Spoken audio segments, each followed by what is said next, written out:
There are a host of initiatives in Europe and among the G20 bloc to develop new usages where instant payment becomes a utility, completely integrated within digitized client journeys. At the same time, expectations for instant liquidity are growing as well. This is leading to the creation of new models of cash remuneration by both commercial and central banks.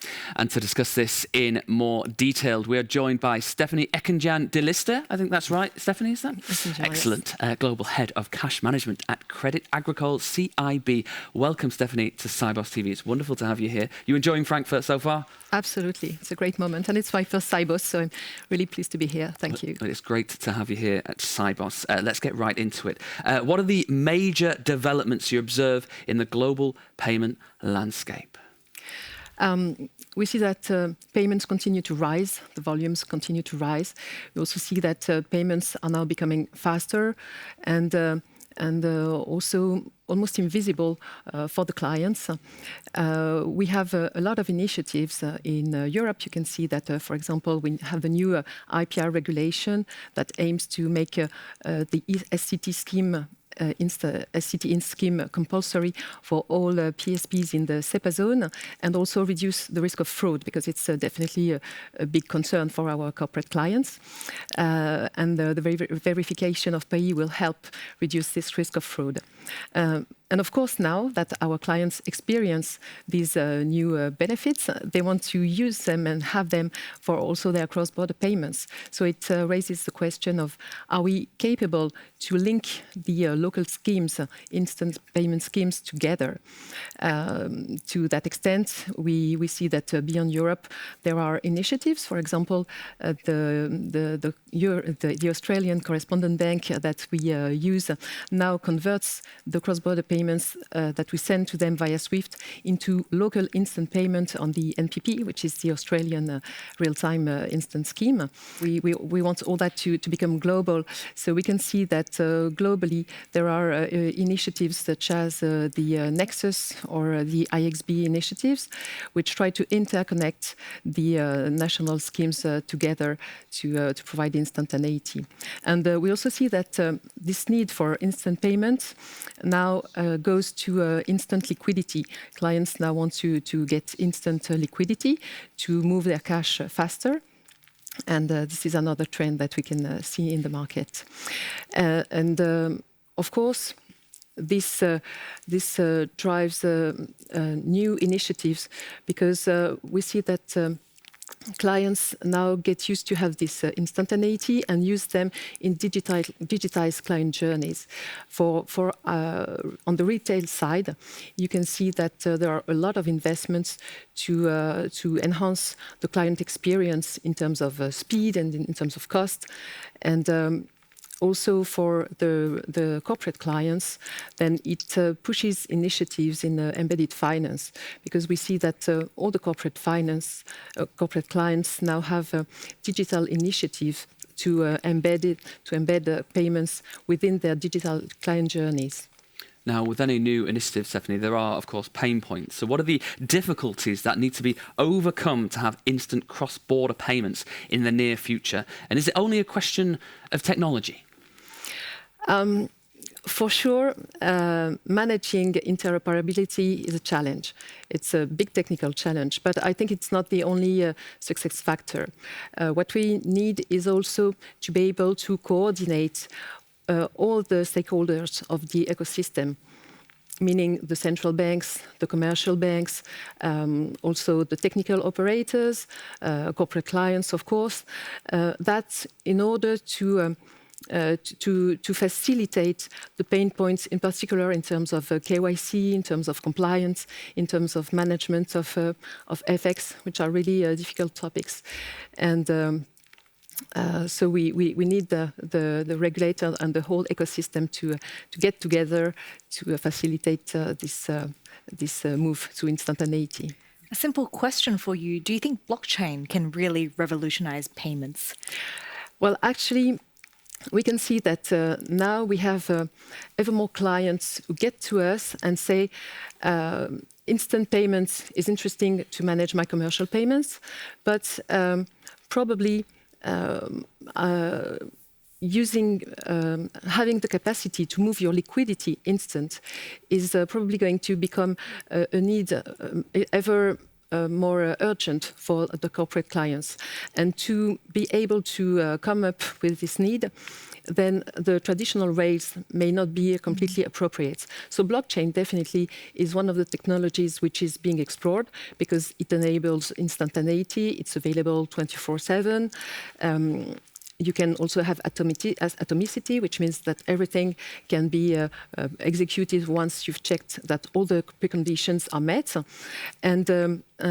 So yes, I think that blockchain could be a response to this need for instantaneity. And beyond blockchain, over here at Sibos, we're hearing so much discussion around stable coins, crypto assets, tokenized deposits. I mean, these new forms of payments are likely to fragment systems. So can you tell us a little bit more about that and elaborate? Yes, indeed. Today we see that there are a lot of digital monies that are being seen on the market. You have CBDCs issued by central banks. You can have stable coins, regulated or not, which are issued by e-money institution or fintechs.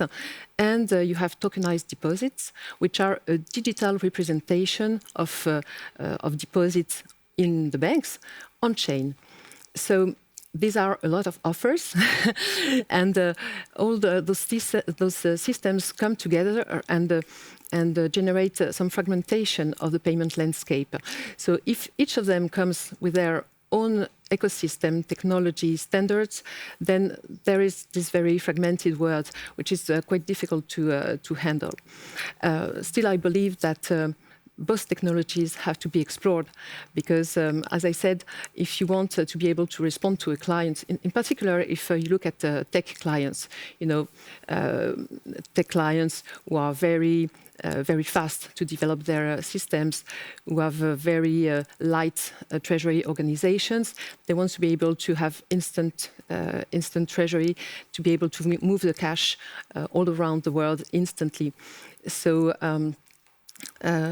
if we want to be able to provide them with solutions, then probably we have, as financial institutions, to be able to explore both improvements on the existing standards, but also provide solutions on new rails, such as blockchain. Otherwise, there will be fragmentation of the systems and probably also fragmentation of the liquidity.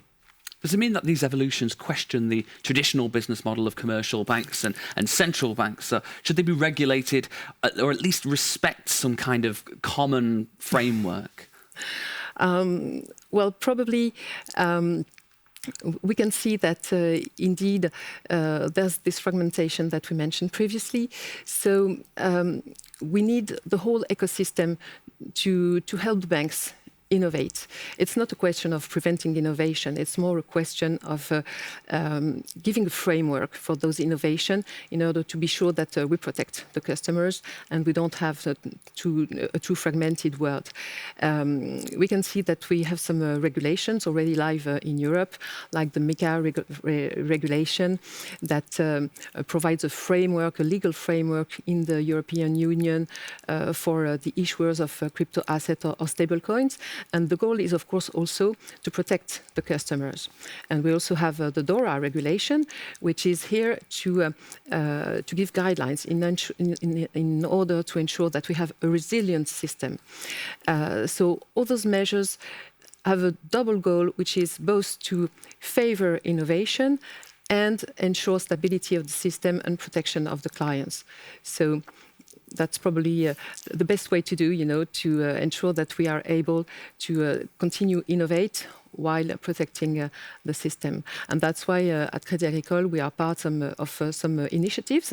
The Agora project, which was launched by the BIS, the Bank for International Settlement, and also new initiatives that have been just launched by SWIFT for digital assets, with one of them being to build a new blockchain infrastructure that will be token agnostic and currency agnostic, because we know definitely that SWIFT is probably our best asset to innovate while ensuring a global outreach because otherwise, with all those fragmented systems, we don't have a global outreach for the customers. So it can be dangerous, and also it does not enable them to be able to process their payments over there. SWIFT is the only one that has this global outreach, I believe.